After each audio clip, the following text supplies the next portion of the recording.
Hey homeschoolers, I'm Melissa Webb, former full-time classroom teacher and homeschool mom turned full-time business CEO. I am determined and dedicated to helping you in this journey that you're on. Yes, I want to give you sound, educational, practical tips and advice. So if you are looking for a place to be encouraged and inspired, you have found the perfect podcast. Homeschooling is a work of heart is truly the perfect place to start. So welcome. Let's jump in. Well, hey there, homeschoolers. Do you care to take a walk with me down memory lane this week? I was recently reflecting back to 2019.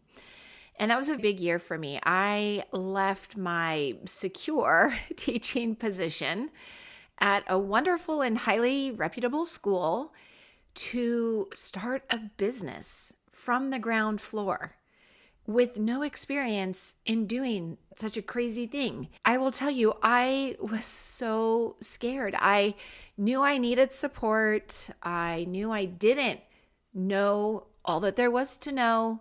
And I joined a rather expensive entrepreneurial mastermind group in San Diego.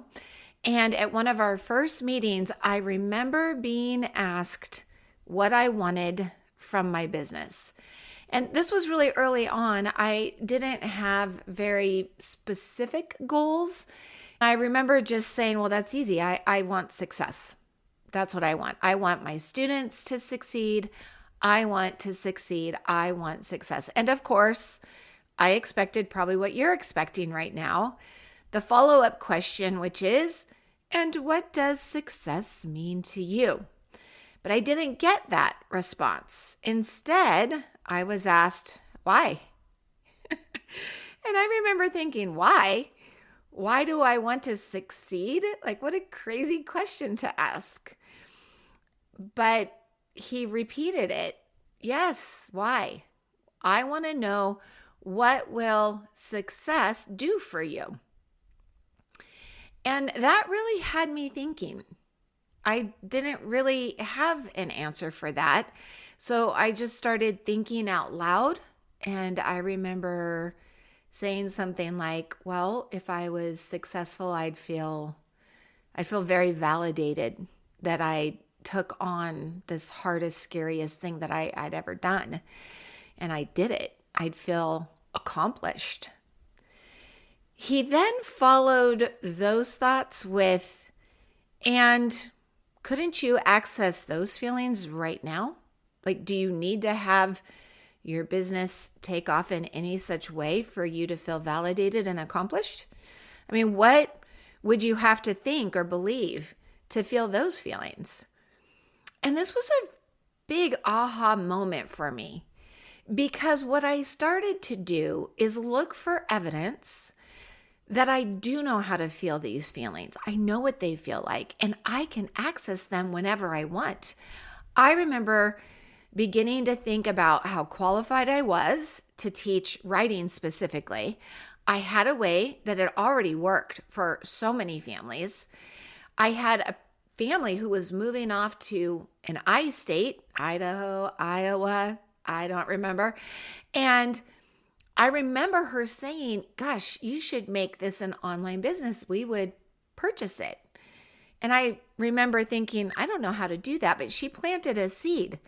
Why? Because I had already experienced success, and many of my students had already experienced success. I was accomplished in so many ways. So what changed? Well, that really did change my thinking. It did. But it actually relieved me from thinking I was lacking, and it put me into a space of abundance. And with that came confidence. And with that came an overwhelming feeling that I had the power to be in control, which I don't know that we ever really are, but I felt like I could at least control how I wanted to feel rather than feel confused.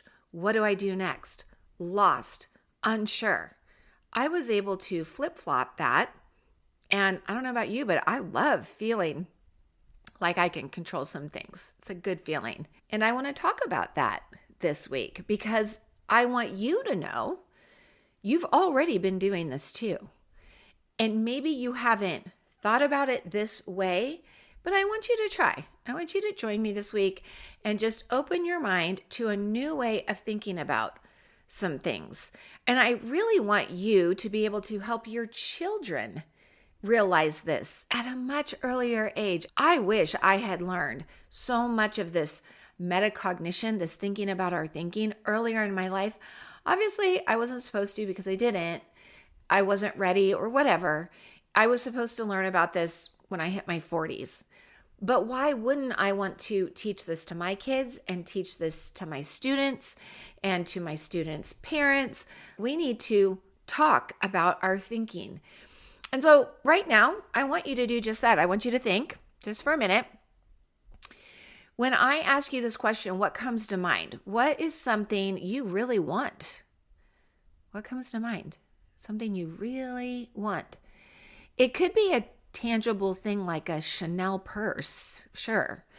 But it also could be like a vacation. Or it could be, I just really want to lose 20 pounds. Or I really want a new job. I really want a cleaner house, a more organized house. Or I really want a good friend. I don't know what comes to mind for you, but I want you to think on that for a second. Then I want you to ask this second part of yourself. What do you think you'd feel if you had that purse, that vacation, that weight loss, that new job, that clean, organized home, that best friend?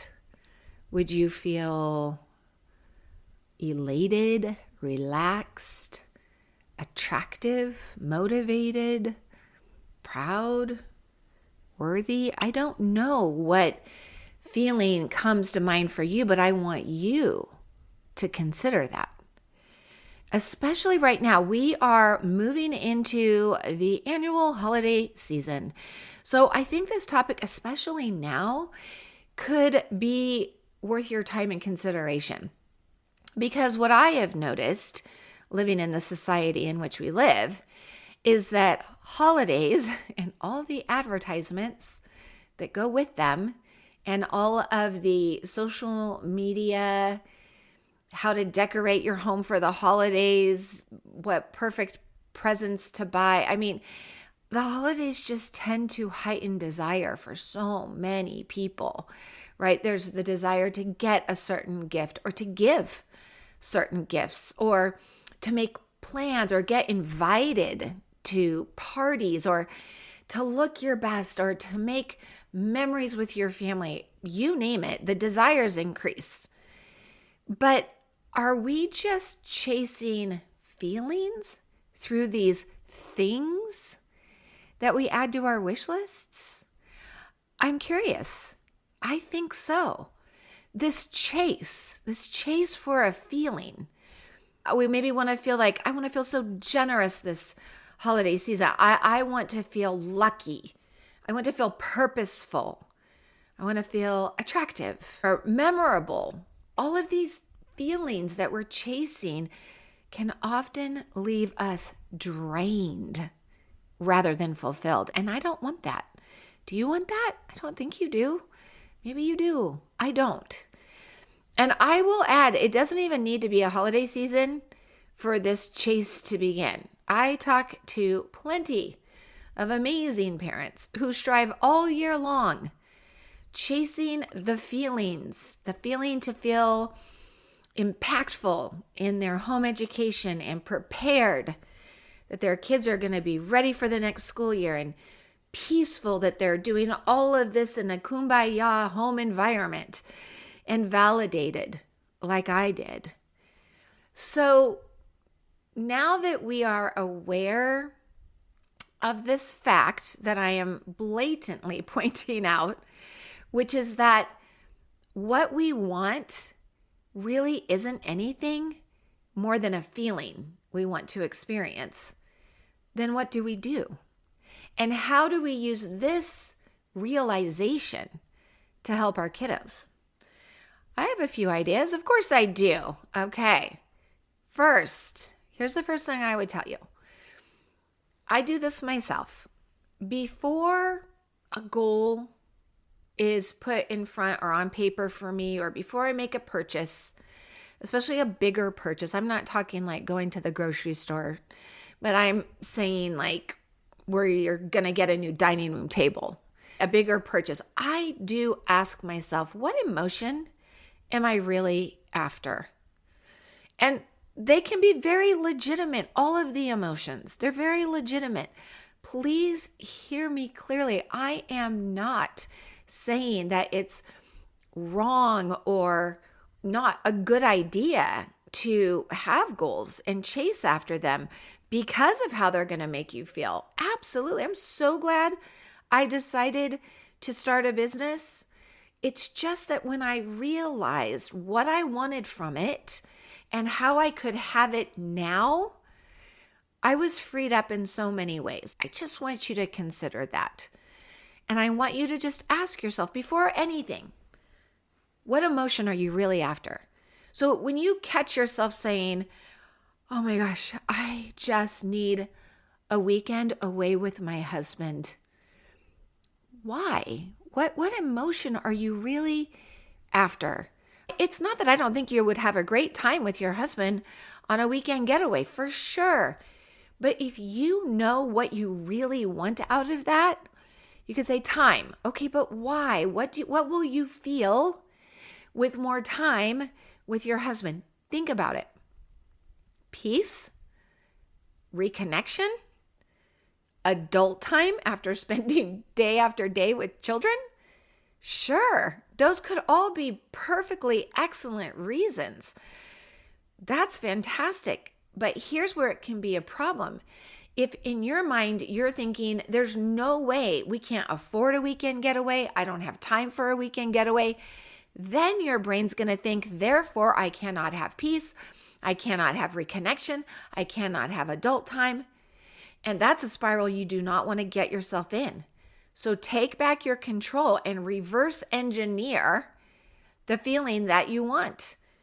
You need to brainstorm ways that you can experience any of those emotions today. You don't have to wait for the perfect weekend getaway. Isn't that great news? I think that is such great news. If it's peace you need, you don't even need to be with your husband for that. You could just step outside for 5 quiet minutes. You could take a hot bath.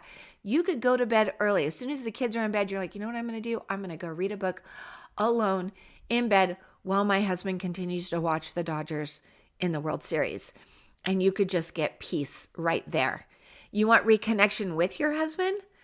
Call a family member or get a friend to watch the kids for a few hours while the two of you go out to dinner. Locally, right in town, and talk. You will feel reconnected. And that's what I want you to realize. You can have all these wonderful feelings that you long to enjoy and experience without these things you may think you need. And it's so important that we teach our kids this same awareness. We need to help them see feelings are not locked inside stuff or things. There are things, there's the stuff, but then there are feelings. These are two separate entities. So if you have a kiddo who's like, Mom, I'm not going to be happy until I get an electric bike. It's a great opportunity to have a conversation later that day or whenever and just say, I was thinking about you getting an electric bike. And I'm so curious, how will having an electric bike make you feel? Just open the conversation. Most kids would be like, oh my gosh, Mom, I would feel so happy. I'd feel so excited. I would feel like the luckiest kid. And just not in agreement. Wouldn't you as a child feel that same way? I would. And turn it into, oh, I get it. Yeah, me too. I would feel that way. And then I'm curious, what other things that you already have make you feel happy and excited and lucky? And just allow this conversation. Don't force it. This could happen over a few hours throughout the day. It comes up again and again, or over a few days. But can you feel it happening? You're opening up gratitude in your child. Honey, you already have things that make you feel that way. Isn't that wonderful? Aren't you appreciative of what you already have? Yes, an electric bike would be fabulous. And who knows, maybe you'll get one. But isn't it great to know that today you can be happy, excited, and lucky? Advertisers definitely want us to think that our joy comes with a purchase for their product. This is the society we live in. I was trying to think of a few really common ones. So here's a little game for you. Can you name the product if I tell you the slogan? Okay, open happiness. Open happiness. You open this, you're happy. What is it? Coca-Cola. Yep. Okay, how about this one's been around forever? I'm loving it. I mean, who isn't happy if they're not loving it? That's McDonald's, which who's loving that extra poundage? Right? These aren't even true statements. They're just advertisements. But we have to be careful and think about what they're telling our brains and what they're telling our children's brains. When you see a commercial that says, spend your holiday at the happiest place on earth, right? They're selling us happiness with a really expensive ticket to Disneyland. And it is a form of brainwashing, advertising. It is, and they do it because it works. Sales go up. If it ignites a happy feeling in you, and then you go and you enjoy a Coke, or you enjoy your McDonald's, or you have a great day at Disneyland, then it's just solidified that it must be true. But we don't want our kids to be brainwashed. We don't. So it's time to teach them that, well, yes, these things can be fun. These things can bring us joy. That's wonderful. But we don't need them. We do not need any of them to experience positive feelings. Sure, a Chanel handbag would be lovely, but I don't need one to feel privileged or successful or elegant or classy. I don't. I can feel all of those things. I have felt all of those things at one point or another. I know how to feel those feelings. So I just want to remind all of us to stay present. That should be the present that we all focus on the most this season and all through the year. Staying present. Being grateful for the positive emotions that we can just grab at a moment's notice. And speaking of grabbing, why not grab your journal? Grab your journal now, or maybe open the notes section of your phone. And I want you today to find a quiet spot and just list 10 things that come to your mind when I ask you, what do you already have that gives you the feelings that you sometimes find yourself chasing in things? Right on.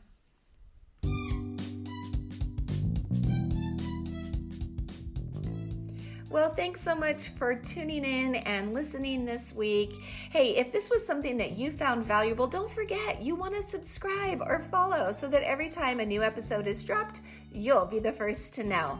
And hey, before you go, if you are looking to get some of this academic writing under your belt and outsourced so that it's one less thing, freeing you up to enjoy more time with your family, hey, you're going to want to head over to writeonweb.com to see what kinds of resources and materials I have available for you.